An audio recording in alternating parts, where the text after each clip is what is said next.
Sa isang eskinita ng Z-City, isang halimaw ang tumetakas sa eksena ng pagnanakaw. Ngunit nang siya ay makorner, ito pala ay tinutugis ng isang hero, na walang iba kundi si Saitama, na hindi pa kalbo. Subalit ang kanyang superhero outfit ay hindi ganun katibay katulad ng kay Superman, pero at least nasa loob ang kanyang underwear. Tinawanan siya ng halimaw dahil nawakwak ang kanyang pantalon, ngunit ito lamang ay nagpalala ng galit ni Saitama. Kaya ito, ay kumain ng mga ninakaw niyang DVD. Pumunta siya sa patahian, kung saan nadatnan niya ang isang lalaki na sinisingil ng renta ang may-ari ng patahian, ngunit nang wala itong maibigay ay nagbabala ito na babalik kinabukasan, at umalis. Lumalabas na sa tuwing nasisira ang outfit ni Saitama, ay siya ang nag-aayos nito, ng libre.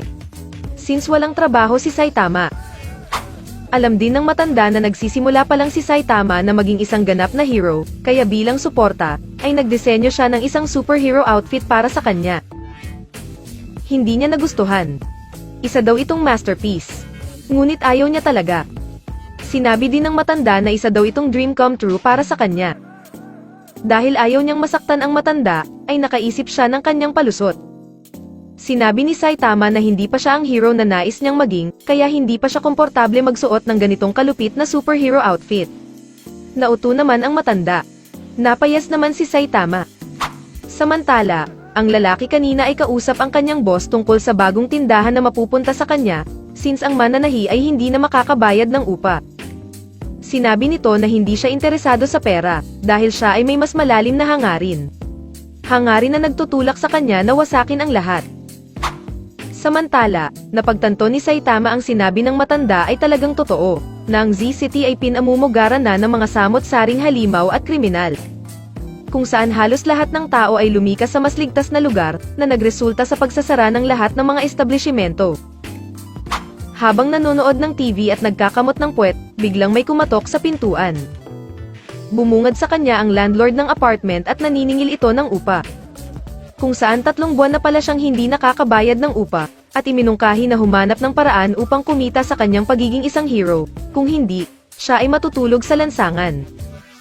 Kinabukasan, pumunta siya sa patahian upang kunin ang kanyang outfit, kung saan dumaan din ang lalaki upang kunin ang titulo ng tindahan bilang kapalit ng pera ng kanyang boss. Ipinaliwanag ng matanda na humiram siya ng pera mula sa grupong ni Yaniya Loans, ngunit dahil ito ay may malaking interes, siya ay nalugi tulad ng ibang negosyo sa lugar. At kahit magsumbong siya sa batas, ang lugar kung nasaan ang mga ito, ay hindi kayang pasukin ng mga pulis. Since hindi pa ito naririnig ni Saitama, ay gumawa ang matanda ng mapa upang tukuyin kung nasaan ang lugar ng mga masasamang loob. At tama ang kanyang hinala, dahil ito ay kung saan siya nakatira. At least ngayon alam na niya kung bakit mura ang renta. Kinatok niya ang unang kwarto, ngunit nang nabosesan niya ang landlady, buti na lang, ay tropa niya si Spider-Man. Ang sumunod na kwarto, ay sa isang baklang matanda na may pink na salawal, na nagbabala na mag-ingat daw si Saitama. Ang pangatlong kwarto, ay sa 2 lalaking tamang hinala, na inakalang nabisto sila ni Saitama sa ilegal nilang gawain. Hindi naman ito pinansin ni Saitama. Ngunit nang sabihin ng mga ito na naroon siguro siya upang kunin ang mga reward sa mga ulo nila, ay naisip ni Saitama na may pambayad na siya sa kanyang renta. Kaya bumalik siya upang tugisin ang mga ito, kung saan sinunod niya naman ang isa na nasa itaas upang pandagdag sa renta. Nakita ito ng isa sa mga tauhan ng grupo at agad na pinaalam ito sa kanyang boss, ngunit huli na ang lahat dahil nakapasok na si Saitama sa loob, at hinihingi pabalik ang titulo ng tindahan. Sinabi ng boss na hindi niya pwedeng resolbahin ng puwersahan ang mga bagay-bagay, ngunit ngumiti lang si Saitama at ipinakita ang isang card tungkol sa batas para sa pagpapautang. Naging abogado naman si Saitama nang ipaliwanag nito na ilegal ang ginagawa ng kanilang grupo, at wala silang karapatan kunin ang tindahan ng matanda, kaya ibigay na nila ang titulo nito. Dahil sa galit at inis, ang boss ay nag-transform sa pinakapangit na transformation na dinaig pa ang Sailor Moon, at naging taong koi fish ito. Habang sinabi ni Saitama na hindi naman talaga ito nag-transform sa pagiging isang halimaw, kundi nagtanggal lamang ito ng damit at nagmukhang manyakol sa suot niya, nagalit ito at inatake nito si Saitama. Nang pinagyabang nito na siya ang may pinakamalaking premyo sa ulo sa lahat ng kriminal sa lugar, ay mukhang hindi ata iyon ang pinakamagandang sinabi niya. Maya-maya, kumatok si Saitama sa pintuan ng landlady. kung saan inalok niya na maaari nitong kunin ang reward sa ulo ng mga kriminal na nahuli niya, kapalit ng bayad niya sa renta sa apartment. Ngunit sinabi ng landlady na may nagawang hindi maganda si Saitama, dahil sila, ang mga pangunahing pinagkukunan niya, ng income. Kaya ngayon, sad boy si Saitama sa Gedli. Buti na lang, dumating ang may-ari ng patahian, kung saan inimbitahan siya sa bahay nito, at napag-usapan nila ang nangyari. Nagpasalamat ang matanda sa ginawa ni Saitama na pagprotekta sa tindahan, ngunit dahil na din sa katandaan, ito ay nagpasya ng isarado ito ng tuluyan. Gayunpaman, ibinigay nito ang ginawa niyang hero outfit para kay Saitama, at sinabing maaari na siyang magretiro dahil may nagawa na siyang magandang bagay, na kaya niyang ipagmalaki. Sabay tinanggal ng matanda ang kanyang piluka, at nakita ni Saitama ang kanyang future. Kaya nang makahanap ng bagong tirahan, ay excited siyang sinukat ang kanyang bagong superhero outfit, hanggang makita niya ang kanyang sarili, na mukha daw siyang manyakol. At iyon daw ang kwento, kung paano nakuha ni Saitama ang kanyang superhero outfit. Ngunit hindi naman naintindihan ni Genos kung anong gustong ipunto ni Saitama, kaya sinabi nito na baka kailangan ng kanyang master, ng mas maganda pang outfit. Isang gabi, si Saitama ay nanonood ng pelikula ni Empoy na may temang stalker. Napapaisip si Saitama na ang pagkakaroon nga ng stalker ay talagang nakakatakot. Hindi niya maiwasang isipin, na sa dami na ng nakalaban niya ay baka ang galit ng iba, ay nauwi na sa isang pag-ibig para sa kanya. Habang napapaisip na baka nga siya ay may stalker, biglang may naramdaman siyang gumalaw sa likod niya ngunit nang tignan niya ito, ay bumungad lang ang kanyang makalat na kwarto. Samantala, sa di kalayuan, gamit ang telescopic camera, ang stalker ni Saitama ay walang iba, kundi si Genos. Kung saan 3 araw na niyang pinag-aaralan ang galaw ni Saitama, ngunit hindi pa din niya matuklasan ang lihim ng kapangyarihan ng kanyang master. Kinabukasan, lumabas si Saitama para kumain, habang sinusundan pa din siya ni Genos. Nang makita kung gaano kamahal ang mga pagkain sa restaurant na pinasok niya, si Saitama ay nag-order ng pinakamura sa menu, ang isang platito ng piniritong patatas. Nang dumating ang kanyang order, nalungkot si Saitama dahil sa halagang 120 pesos ay may isa lamang na mahaba, habang ang lahat ay puro maiikli at matitigas pa. Samantala, si Genos ay kumbinsido na ito ang sikreto ng kalakasan ng kanyang master, kaya nang pumunta si Saitama sa banyo, ay kinuha niya na itong pagkakataon. Nang bumalik si Saitama, napansin niya ang kanyang piniritong patatas, na nawawala ang nagkakaisa-isahang malambot at mahaba. Napagbintangan niya ang kawawang waitress, kung saan nag-alok ito na baka gusto niya makausap ang manager, ngunit napagtanto din ni Saitama na para siyang timang. Samantala sa labas ng restaurant, nandoon si Genos dala-dala ang pinakamahabang pritong patatas upang suriin, at umaasang matutuklasan na ang kahangahangang lihim na nakatago dito. Habang naglalakad pa uwi at hindi pa din makamove on sa kanyang nawawalang pritong patatas, biglang pumasok sa isip ni Saitama na talagang may stalker nga siya. Kaya pamwesto siya sa isang gedli upang magmatjag at umaasang mahuhuli ang nagnakaw ng kanyang pritong patatas. Ngunit wala naman dumating. Habang sa di kalayuan, ay kanina pa nagtataka si Genos dahil 2 oras nang nakaupo si Saitama, at iniisip na baka ito ay isa sa mga sikreto niya sa pagiging isang malakas. Nang biglang makatanggap ng tawag si Genos na tapos na ang pagsusuri sa piniritong patatas, kaya agad siyang pumunta upang makita ang resulta. Ngunit, isa lamang itong simpleng piniritong patatas. Kaya napaisip siya, na di kaya cyborg din ang kanyang master. Samantala, isang B-class criminal ang nagwiwisik ng kanyang lagim, na kapag tinamaan ka, siguradong tuyot ka. Biglang dumating si Saitama at agad siyang naalala ng kalaban, kung saan matagal na pala nitong hinahanap si Saitama upang makapaghiganti. Hindi naman ito maalala ni Saitama, ngunit nung napagtagpi niya ang mga pinagsasabi nito, ay nakumbinsi siyang ito nga ang magnanakaw ng kanyang piniritong patatas, at ang kanyang stalker. Kawawang kalaban, hindi na ulit siya makakapagwisik pa ng kanyang lotion.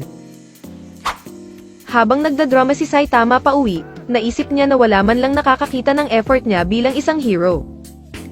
Nang biglang naalala niya kung nasaan na yung cyborg na gustong maging estudyante niya. Kinabukasan, dumating si Genos sa apartment upang maging estudyante ni Saitama. Sa isang bodega, nakilala ni Genos ang isang wanted na C-class criminal na si Don Pechino, at ang kanyang grupo. Kasama rin nila ang isang lalaki na di alam ang pagkakakilanlan, ngunit bihag ito ng grupo. Sinabi ni Don Pacino kay Genos na sabihin na nito ang lahat ng nalalaman niya tungkol sa lalaking bihag nila, at isasauli niya ang isang susi na may giraffe na keychain kapalit nito. Dahil napakahalaga ng susi na iyon kay Genos, agad siyang pumayag sa alok ng gangster at nagkwento tungkol sa kanilang pag-uusap ng kanyang master, sa isang bathhouse. Kung saan pinag-usapan nila ang iba't ibang uri ng tunog na angkop habang naliligo sa mainit na paliguan. Matapos yun, sinabi ni Saitama kay Genos na maaari na siyang umuwi at ibinigay ang susi ng kanilang kwarto, at nagbabala na huwag niya itong wawalain. Subalit nagpasya pa din si Genos na hintayin ang kanyang master. Napatitig si Genos sa makinis na ulo ni Saitama, nang biglang lumingon ito at nakita ang tindahan ng hotpot. Dinner target acquired. Since kailangan ni Saitama ng mga sangkap, kinuha niya ang napakaraming discount flyer sa bulsa niya at nakakita ng nakasale na isang dekalidad na manok, ngunit hindi na sila umabot. Ngunit nakakita si Genos ng ongoing sale sa ibang tindahan, at iminungkahi na kung maghihiwalay sila, ay aabot pa sila sa sale. Si Genos ay patungo sa dalawang pinakamalapit na pure gold, ngunit nang maispatan niya ang isang halimaw, ay nagpa siya muna siyang tapusin ito. Subalit sa oras na nakarating siya sa pure gold, ay natapos na ang sale. Nabad trip na si Don Pacino sa kakakwento ni Genos, at sinabing sabihin na nito kung ano ba talagang kinalaman niya sa lalaking miyembro ng Typhoon family, ngunit sinabi ni Genos na mayroon pang kasunod, at doon niya sila nakilala. Dumating si Genos sa pangalawang tindahan, ngunit ito ay sarado na. Tinanong niya ang lalaking dumadaan lamang. Sinabi ng lalaki na pinilit ni Don Pacino na ipasara ang lahat ng kanilang tindahan, matapos ito manggulo sa kanilang lugar. Nang biglang bumagsak ito at nabitawan ni Genos ang susi. Doon naman pumasok sa eksena si Don Pacino at kinuha ang susi ng apartment. Sa haba-haba ng kwento ni Genos, ay nalaman ni Don Pacino na wala talaga silang kaugnayan ng lalaking miyembro ng Typhoon family, kung saan sadyang napadaan lamang. Tama. Kaya nagalit ito, at inilabas nila ang kanilang mga baril. Nang malaman ni Genos na sila ay mga wanted, sinimulan siyang pagbabarilin ng mga gangster. Bilang sagot, sinabi ni Genos na huwag silang gagalaw. Kaya naging afro ang gangster. Habang iniwanan silang nognog at malupit na exit ng cyborg. At iyon daw ang kwento kung paano niya nakuha pabalik ang susi. Ngunit sinabi ni Saitama na mayroon naman daw siyang ekstrang susi, kaya okay lang naman daw. Gayunpaman, bumili na lang si Genos ng karneng baka, at kumain pa din sila ng masarap na hapunan. At buti na lang may itlog daw si Saitama. Simula nang matalo at aksidenteng masuntok ni Saitama ang mga Dragon Balls ni Sonic, ay hindi na siya makatulog ng mahimbing. Sinabi ng kasama niyang Hunter, na anong klaseng halimaw daw ba si Saitama at palagi niya itong binabanggit sa kanyang pagtulog. Inukit niya ang mukha ni Saitama sa puno at sinimulan kalabanin ito gamit ang kanyang isipan. Ngunit sa tuwing naaalala niya ang masakit na kahapon, ay hindi na siya makamove on sa tinuturing niyang karibal. Nagsimulang magsanay si Sonic sa kagubatan kasama ang isang matandang Metagi Hunter, na naglalayo na patayin ang isang oso na nag-iwan ng peklat sa kanya. Kung saan upang matalo niya ito ay kailangan niya munang harapin at matalo ang kanyang takot. Matapos makatanggap ng payo mula sa matandang Hunter, ito ay pinag-isipan ng husto ni Sonic. Ngunit naabala siya ng isang ingay, kaya agad siyang umalis upang iligtas ang isang batang baboy ramo sa isang malaking ahas. Agad niyang inatake ito, ngunit nawawala ang kanyang konsentrasyon sa tuwing nagkakaroon siya ng flashback na nagpagimbal sa kanyang mga Dragon Balls. Ngunit napagtanto ni Sonic na kailangan niya lamang tanggapin ang kanyang takot mula kay Saitama. Ginawa nilang hapunan yung baboy yung pinatay pala niyang ahas, kung saan madali naman umamo sa kanya ito at pinangalanan niya itong Inoshishi. Ito ang tawag daw sa Japanese ng baboy ramo. Pero Ino na lang daw para basic. Lalo pang pinagbuti ni Sonic ang kanyang pagsasanay upang matalo niya si Saitama, kasama ang baboy damong si Ino. Kalaunan, ay naibalik ni Sonic unti-unti ang kanyang tiwala sa sarili, at nagawang malampasan ang kanyang takot. Matapos ang kanyang pagsasanay, nagpasya na si Sonic na umalis at magpaalam. Ipinakilala ng matanda ang kanyang tunay na pangalan na si Frank, na ikinagulat ni Sonic. At bago umalis ng tuluyan, sinabi niya sa matanda na kailangan niya ng manalo sa pagkakataong ito. Matapos umalis ni Sonic, biglang lumitaw ang oso na nagbigay ng peklat kay Frank, ngunit dahil sa takot ay hindi niya magawang harapin ito ng maayos. Nang biglang naalala ni Frank ang huling sinabi sa kanya ni Sonic, kung saan nagbigay lakas loob sa kanya upang harapin ang kanyang takot. Ngunit sa kamalasan, ay naubusan siya ng bala at tuluyan na siyang natalo ng oso. Nang sila ay gagawing hapunan na, biglang lumitaw si Saitama na naghahanap ng panghapunan. Namukhaan ni Ino si Saitama mula sa puno, kaya napatakbo ito sa takot. Pero okay lang daw, masarap naman daw ang oso sa hotpot. Kaso ayaw ni Genos. Samantala, si Sonic ay handa nang muli sa magiging sunod na laban nila ni Saitama, habang si Frank at Ino ay namangha nang makita nila ang kagubatan na nabura sa isang suntok lamang. Matapos maalala ni Bang kung paano wasakin ni Saitama ang malaking meteor, ay nagsimula ng ma-curious ang matandang Kung Fu Master sa lakas nito. Sinundan niya ang mga ito, at hindi siya makapaniwala na master ng isang Class S hero, ang isang Class C hero. Lalo siyang namangha nang inakala niyang ginagawang example ni Kalbo ang isang repolyo upang ipaliwanag ang martial arts, ngunit ipinapaliwanag lang pala ni Saitama na masarap ang repolyo kapag niluto mo sa barbecue sauce. Kaya nagpakita na siya at nagtanong, kung sino ang master ni Saitama at anong estilo ang gamit nito. Ngunit sinabi ni Saitama na wala siyang master, at weightlifting lang. Lalong lumaki ang mata ni Bang. Dahil doon, ay inimbitahan niya ito sa kanyang dojo kung saan tinanggap naman ito ni Saitama. Ngunit, hindi sila pumunta. Subalit hindi sumuko si Bang, at sinundan na naman niya sina Saitama na namalengke. Nang biglang may isang truck ang nawalan ng kontrol, at agad na iniligtas ni Saitama ang inakala niyang pusa, ngunit plastic lang pala. Sa kasamaang palad, ay nagulungan ang binili nilang pagkain. Kaya ginamit itong pagkakataon ni Bang, upang mapilitan sina Saitama na pumunta sa kanyang dojo, kapalit ng libre at dekalidad na karne. Ngunit bago ibigay ni Bang ang libreng karne ay nagpasikat muna ito, ngunit mas durog yung kay Kalbo. Naisip ni Bang na hindi sila pwedeng mag-sparring dahil baka magkasakitan pa sila, kaya inaya niya na lang ang mga ito na maglaro upang maipakita ang martial arts. Inaya din ni Bang na maglaro sila ng rock paper scissors, at kung sino ang matatalo ay hahambalusin sa ulo. Si Genos ang unang susubok. Ngunit nang siya ay matalo, ay mabilis pa sa 4:00 at naging pugad ang ulo. Mukhang basic lang daw sabi ni Saitama. At nang siya na ang susubok, ay nakaisa agad ang matanda sa kanya. Hindi naman sumuko si Saitama hanggang nakarami na ang matanda sa kanya, kaya namulan na ang ulo na may ugat pa. Kaya nang nanalo si Saitama ng isang beses, ay sa sobrang gigil, nakita ito ni Bang na mukhang hindi lang ulo ang wawarakin, kaya agad siyang umalis at napakapit sa kisame. Kung saan sinabi ni Bang na ibibigay naman talaga niya yung karne sa una pa lang. Gayunpaman, inamin ni Bang na talagang napakalakas nga ni Saitama, at nakita niya ang pinakamasayang reaksyon sa mukha nito habang nilalaro ang rock paper scissors, kaya inalok niyang sumali ito sa kanyang dojo. Ayoko. Ngunit gusto pa din nilang makabawi sa matanda. Sa panahon ng pagsalakay ng mga Shokoy, ang Fubuki Group ay may na-corner na tauhan ni Deep Seeking. Ang isa ay nagyabang. Ngunit ang Shokoy ay naglabas ng asido na muntik na nitong ikalusaw, kung hindi lamang dumating ang kanilang boss, na si Fubuki. Kung saan agad niyang pinatay ang Shokoy na lobster gamit ang kanyang psychic power. Kinabukasan, ikinagalit ni Fubuki na hindi man lang nailathala ang ginawa nilang kabayanihan sa dyaryo, samantala ang iba at ang kanyang ate na si Tatsumaki na walang ginawa, ay napasama pa.